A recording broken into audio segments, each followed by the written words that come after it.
You better watch out, Mr. Huxley. Elmo's coming to get his blanket.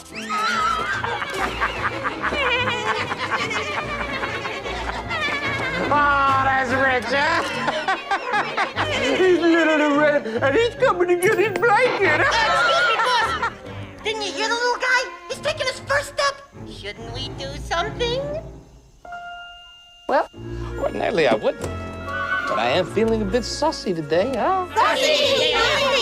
I'd upgrade a little parmigiana, maybe. A little tiny parmigiana.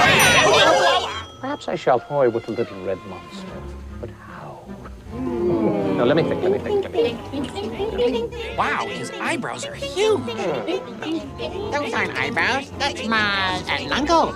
Maybe if I look at it this way. I know! I think it's time for Elmo to take a little trip to the tunnel, if you know what I mean. Huh? Yes? What's this say, boss? What are you doing? Just having a little snack. Hard to do your evil bidding on an empty stomach.